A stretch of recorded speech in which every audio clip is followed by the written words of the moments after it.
Greetings, friend. I'm going to show you how Mark Goodliffe of Cracking the Cryptic solved this difficult Sudoku by using multicoloring. Not only that, I'm going to explain all the strategies he used, even the ones he didn't know the names to, as well as my paused video and what if moments. Click below if you want to give this puzzle a go. And with that, it's solving time. Okay, Mark tried this puzzle by Kyle Vandeveer. First thing he looked at is he noticed that he could solve for 3 here because of these 2 3s and this 3. Then he's able to solve for 7. Same thing, he got some 7s here, some 7 there. Then he resorts to some Snyder notation. So Snyder notation, anytime a 3x3 block, you have 2 possibilities for a candidate. You mark it in case you solve one of these cells, you can solve the other one right away. It also gives you some information about how hard this grid is. So after doing that, he does, and actually is able to solve for 7, because these 7s act as a pointing pair. And with this 7 and these 2 7s, there's only one place for 7 in block 3. Okay, after solving that 7, he's able to come over here and solve for 1. Excuse me, he's able to solve in block 1 for a 2. All right, after solving for the 2, then he makes some more Snyder marks. He does some 9s in block 3, does some 1s in block 2, and then he uses these ones as a pointing pair to go with this one and the one in row 8 to solve for 1 in block 8. So far he's getting a lot of solves in. He's kind of moving along. And he notices pretty quickly that across here you have a 2, 3, 6 remaining in row 9. And he saw the 2 and the 3s. He's like, this is a naked single 6. So he solves that. And then since we have the 2 right there, you can solve the rest of that row. After solving that row, he does some Snyder 5s in block 9. And then he's able to move around and start solving for the 2s. He notices with these 2s and this 2, you can solve for 2 here, which allows us to solve for 2 in block 5 and then solve for 2 in block 6. Finishes all of the 2s. Then does some Snyder with the 4s. He moves up and so he sees these 4s. And there, he thinks things are kind of drying up a bit. And it's getting a little harder. He's not going to get the easy solves like he was getting. But he does find and solve for a 1 right here, because he sees these 2 1s in block 6. And then after solving for that 1, he marks some 1s in block 4. Only 2 possibilities there. And does some Snyder 4s in block 6. Only 2 possibilities there, because this 4 cuts the down. There's only 2 spots there. Actually creates, 2 possibilities for 4 right here, but he doesn't mark that. He does mark some 7s in block 7 because of the 7 here and these 2 7s. And then he's getting a bit stuck. He does notice, oh, I got a 5s, 2 5s here. And I got these pointing pair 5s, since the 5s are limited in block 9 to row 7. So that means there's only one place to solve for 5 in block 8. So he solves that for 5.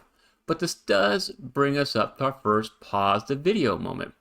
At this point, Mark thinks he can't solve any more hidden or naked singles, so he starts marking in the individual cells. So pause the video and see if you can find a hidden single 5 while I give you a few moments. Congratulations, if you spot it, you are getting really good at solving these Sudoku and putting in all the easy digits. Please put in the comments if you had found it while you're solving this puzzle at this point. And for those of you who just want to enjoy the show, the 5's over here in block 4.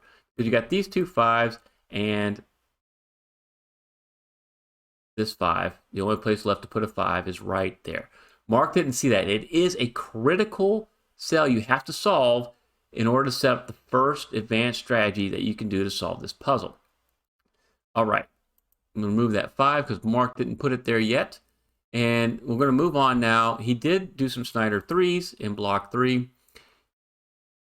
And he starts marking individual cells. He's really curious about column 5, block 8, because he notices they both need a 4, 6, and a 9. So he does the 4, 6, 9 in column 5 first, and then he finishes block 8. He's actually on the right track. This is where you need to start focusing. He notices a BVC, by value cell, here in row 4, column 7. He marks that, and then he notices here row 4, column 4, 469. He thinks the 4689 has something to do because there's so many available, and that he's marking. And he's right. There is something there going on with at least one of those candidates. Okay. Then he marks some threes. And the threes are like the unsung hero here. He's marking some threes, and they have restrictions, but he doesn't really notice that he could have focused on the threes instead of marking all these cells. But he's continuing on. Then he goes in column 8 and does the 468. He actually leaves the 4 here, even though there's a 4 right there. All right, after the 468, he notices row 8, column 3 is an 8 and a 9. And I think you really do need to see this cell. When I solved the puzzle myself, once I saw this cell and what I needed to solve that, I knew it was a critical spot in solving this puzzle in the solve path intended by Kyle. All right, and Mark is starting to see something here because he puts a 6, 8, 9 right there. And then he looks and says, what else can I do here in block 4? And oh yeah, now he finally finds that 5, which I said is a critical part because putting the 5 there restricts where the 9s can go in row 4, and that's going to lead up to this first advanced strategy, and we're getting there. So now you have a 4 and a 5 here, and a 4 and a 5 here, and a 4 and a 5 here. He finds a hidden pair 4, 5, so he does mark that in block 1, and then he finishes off row 4 with this 4, 6, 8, and now he figures out, he says, hey, can this be a 9? Because he knows there's a restriction of only 2 possibilities for a 9 in row 4, and then you have the restrictions here in block 8. He says, well, if that's a 9, this would not be a 9, and then this cell would have to be a 9 in row 4. But if this was a 9, these couldn't be a 9, and that cell would have to be a 9. And so you'd have to put a 9 in 2 spots. He's like, that can't happen. He's like, I think that's a skyscraper. I'm not sure. There's some theorists who would tell me that what I haven't understood. Well, I'm here to tell you what you found, Mark. You found an empty rectangle. Okay, empty rectangle. You can slice through block 8 here where the blue cells are with 1 row and 1 column. That's called my slice and dice. So you have that situation. So either a 9's here or it's going to be right there. We understand that. The other thing you need for an empty rectangle is you got to have this conjugate pair. So one of these, when you come up the column, it sees one part of this conjugate pair. So what that all means is either this is a 9, if that's not a 9, that's a 9. So conjugate pair. One of these has to be that value. If it's not, the other one has to be. And so since this cell sees one of the conjugate pair, the other one, the slice and dice is going to help us eliminate a 9 from this cell because we know a 9 is either here, and this won't be a 9. If it's not here, it has to be here, which would eliminate a 9 from this cell and that part of the conjugate pair, making a 9 right here. So we know a 9 is either here or here. We can eliminate a 9 from that cell and solve it for an 8. But this brings us up now to our first what if moment. What if Mark didn't find this empty rectangle? What could he have done to make some more progress in this puzzle? And I'm going to show you that right now. All right, if Mark didn't solve that for an 8, what can we do here? We have an 8, 9 there. We actually got to go focus on the 3s. There's more than one way to get through this puzzle. There's not one solve path. You can do this other solve path, but you got to eventually solve both possibilities of this puzzle. And what you want to do is let's look here in column 4. Where can a 3 be? Looks like it can be right here, and it can be right there. Okay, so that's 2 possibilities for a 3. And look over here in column 9, where can the 3s be? It can be here, and it can be there. Okay, you'll notice that the 3s can only be in 2 possible spots in columns 4 and 9. And you'll notice too that they share a row, row 6, and the tips are in the same block, 3 by 3 band, but in different rows. And so let's color these yellow. And we'll say here that either 3 is right here. If it's not here, a 3 has to be here, can't be there, and then this cell would be a 3. So either 3's here, and anything that sees it, you can eliminate 3, like this cell and this cell. If 3's not here, it has to be here. And so you can eliminate a 3 from any cell that sees both the yellows. And so you can eliminate a 3 from these two spots. And once you eliminate the 3 from right there, the only place left to put a 3 in block 3 is right here. And you'd be able to solve this cell for a 3 using what's called a Sudoku skyscraper. All right, and once you solve this for a 3, you'll notice then that the 3 and 7 will be limited to these two spots and be a hidden pair. And then you can make some more solves in the puzzle using that logic. So if you didn't find this empty rectangle or situation that Mark found, you could have went with the skyscraper and still made some more progress. So let's move back to the main solve. Okay, after solving that 8, he removes the 8 from up here. He notices that's a 6, 9. And then he also removes the 9 from right here because the 9s are now limited in row 8 to these two cells. It's claiming pair.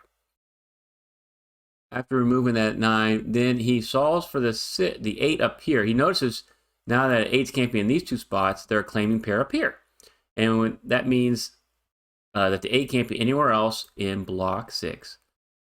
And since you have an 8 here, and now this 8, there's only one place left for an 8 in row 6. So we're able to solve that for an 8 and solve that cell for a 1.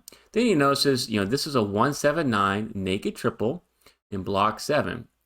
And so he sees that, well, since that's a limitation here, this cell right here actually has to be the same as that cell.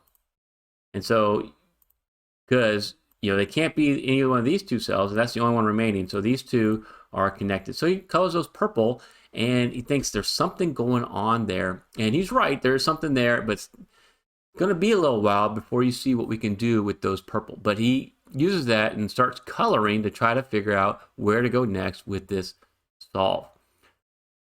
Finds another BVC in row 5, says that's a 6, 9. He notices now with these two 6, 9s, this has to be a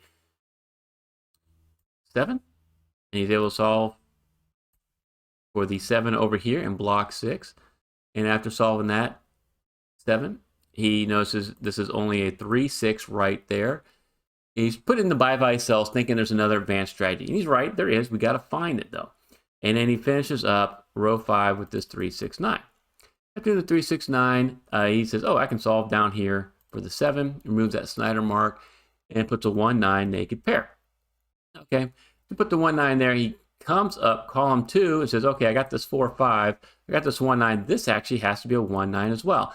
And this is interesting. I want to point this out. You have this 1, 9 here and the 1, 9 there, and you have the 1, 9 there. I'm going to color that because this forms 3 cells of a unique rectangle.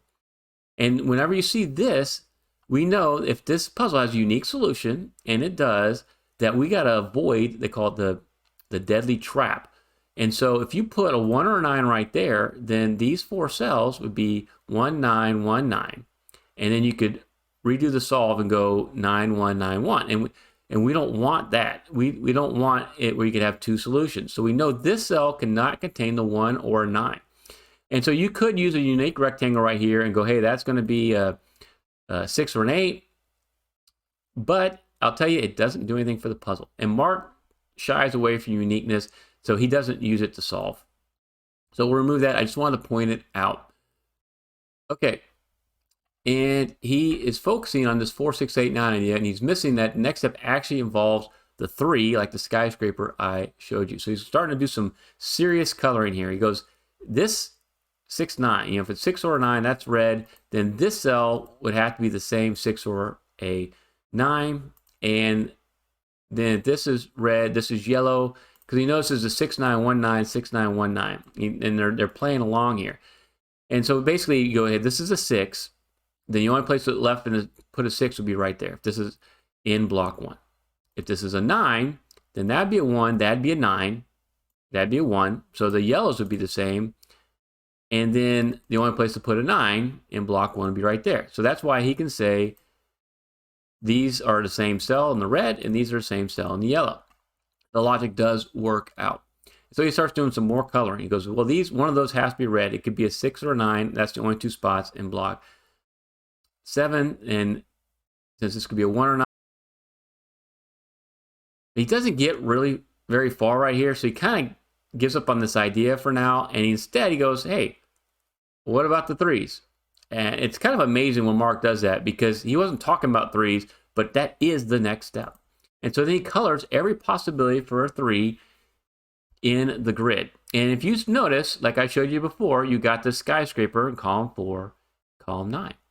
And what Mark does, he doesn't do skyscraper, he does bifurcation. He says, okay, if this cell was a, can this cell be a 3? If that's a 3, then this would have to be a 3, and that would have to be a 3, and then this cell would have to be a 3. And he's like, oh, well, these cells both can't be 3, so we can eliminate a 3 from this cell, make this a pointing pair, eliminate that 3, and solve for a 3. If you use a skyscraper logic, you know one of these two cells has to be a 3, and you can eliminate a 3 from right there. So if you want to identify and solve Sudoku skyscrapers without bifurcating, check out my skyscraper tutorial. And while you're at it, subscribe to Smart Hobbies. You will solve these Sudoku skyscrapers even better. Okay, after doing all that logic, he does say, yep, that has to be a 3, which means there's only one place for a 3 here in block 6, one place in block 5, and one place in block 2. So he solves all of those 3s, and that is a crucial step of this puzzle, is find that skyscraper. Then he removes all the green and kind of removes the 3 from here. Notice this is a 6, 9, and he picks up where he left off with that coloring. And so now he goes back to the red and yellow, but he kind of clears all this off. He doesn't worry about 1, 9s. He wants to focus on the 6, 9 pairs. So he gets rid of these colors. He starts again. He says, this is red, and then this would be yellow, right? Whatever that is, the opposite would have to be in this cell. So it's also a form of conjugate pair. And what he starts doing is making some more deductions. He's like, one of the red has to be in one of those cells, and red has to be right there, which he'd already proved before. And what he sees here, and this is great, is when you do this, is called multicoloring. When you do multicoloring, and whatever the two cells see, you can eliminate both of them, because we know if you're following the logic of the red cells, you know, whatever this is, 6 or a 9, that has to be right there. And this has to be the opposite. So if this was a 6, that'd have to be a 9. If this is a 9, that'd have to be a 6. So you can eliminate a 6 and 9 from any cell that sees both. And so what Mark notices is you can eliminate the 6 and 9 from right there, because they see both the red and the yellow. And so he solves it for a 1. And this type of multicoloring is similar to remote pairs. In fact, I have a puzzle pack out right now for my Smarty Party members. Click on the pinned comment below to see how to get that pack and start solving puzzles like this that feature remote pairs. But I will say this is a little unorthodox. Normally with multicoloring, you would have one cell here in the red. And so this brings us up to our second what if moment. What if Mark did not use multicoloring? Was there another way to make progress in this puzzle? And I'll show that to you right now.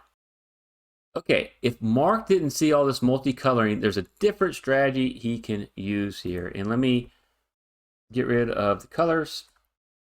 It's actually, he can do a double empty rectangle. So like I showed you the slice and dice before, we can do this again. First, let's look at the 9s. And so we'll click on the 9s here, and where can the 9s be? You know, so you got all these 9, whoops, you got all these 9s in this puzzle.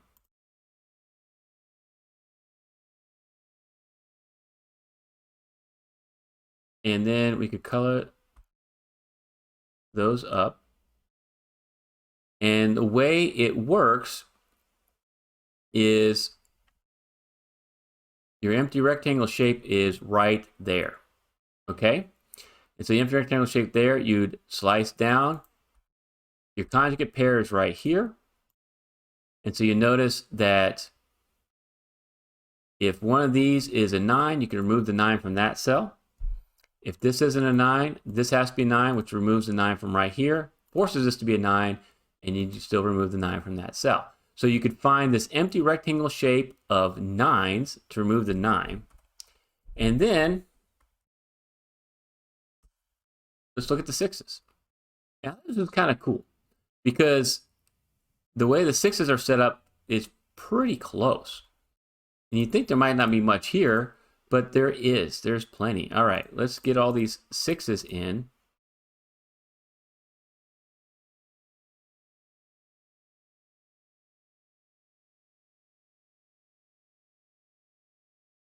Because you only have 1 6 right now in this puzzle. Okay, get all these sixes in. Color them up. And you're like, what can we do? It's actually a pretty similar empty rectangle shape. It's still right here. And it's the same conjugate pair. So you could do double duty here. So we know either this is a 6, and you can move the 6 from there. If this is not a 6, one of those has to be the 6. This can't be a 6. That would have to be a 6, and you can move the 6. So 6 is going to be there. You know, it's going to be really across this row, or it's going to be right there, and you can move the 6. So the same thing. You could do what Mark did, or you could have found this double empty rectangle. When I solved it, I did 3 empty rectangles, and it was really neat how they were set up and got some really good solves here. So let's go back to the main puzzle. So after doing this, Mark's able to solve for the 9 right there. And then he notices the red is 6. So he's like, okay, the red is 6. So he solves the other red cell for a 6. And allows him to solve the yellow cell for a 9. He's like, well, yellow's 9, though I don't need it because he didn't make any other yellow marks. This allows him, now, since he put this 9 here, he can solve for the 1 right there. And he removes these colors out of the way. And he starts to do more solving. He goes, okay, I got the 1 right here. I can finish up block 7 with that 9. And I can finish up row, column 1 here because of this 1. He knows there's an 8, and that's the 1. After solving that, he's able to solve for the 9 there in block 4. And removes the 9 right there, and he's going to start coloring again. And amazing, he did this purple, and now he's going to actually put it into use. He says, all right, I'm going to try coloring because I'm noticing a lot of these 4, 6 pairs. And so he says, well, if this is purple, then that couldn't be purple. This would have to be purple. And so he starts going purple and green. And so he does the 4 and the 6 right there. And he makes some other marks here. He goes, okay, in row 6, I got 2, 4, and a 6. So he marks. And then the key here with the multicoloring is you're always looking to see where the 2 different colors are focused on one cell. They see one cell. So you got a green here, right here, and you got a purple here. That means this cell cannot contain 4 or 6. And Mark gets excited, but then he realizes that it can contain 2 other digits, a 5 and an 8. So he puts the 5, 8 right there. But that's the key. You're looking for these types of connections to make the eliminations and the solves. All right, after doing that, for some reason, he starts coloring all the 4s and 6s multicolored, even if they're already solved. He's like, I don't know if there's a point to this, but I'm going to try it anyway. So he does that, and then he looks up and notices, oh, hey, I got a restriction here. I got an 8, 9. Since they have this green and purple, then the 4, 6 can't be anywhere else along column 4. So he puts the 8, 9 right there, which allows him to move that to a green. And now he can actually make a solve, but he doesn't solve it just yet. Then he notices he can solve for a 9 down here and turns that into a green. And then Mark sees it. You got a green here, you got a purple here. This means this cannot contain a 4 or a 6. That's got to be an 8. And if you want to get better at setting up and solving puzzles using multicoloring, check out my multicoloring tutorial, and you will solve puzzles like this even faster. After doing that 8, he's able to make this into a green, and he's got a 4, 6, and he's able to do some more solves here, right? Because he sees this 8, it means this has to be a 9, and that's got to be an 8 right there. And then he's able to remove the Snyder mark of the 9 and solve for the 9 right there in block 3. After doing that, he says, okay, I got a 5, 6 naked pair left in block 3. He goes here and looks across and says, okay, I'm going to make one more mark of this 4, 6 purple.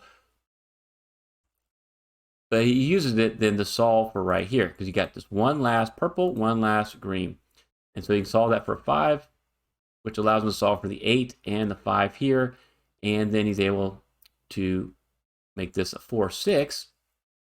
And then he realizes, okay, now that I got the 5, this has to be a 6. And after doing that for a 6, he goes, okay, if this is a 6, green can't be a 6. So green's got to be, so 6 has to be purple. And then he does some nice removing all these colors, and he takes all the purples and makes them a 6. And he takes all the greens and makes them a 4. And then he finished up this puzzle. He solved for the 8 right there, solves for the 4, and the last digit is a 5. Check out this video to see how I solve puzzles using multicoloring. I got a few extra tricks for you. Please consider supporting me through my Buy Me a Coffee page. I'd really appreciate it. Thank you so much for watching.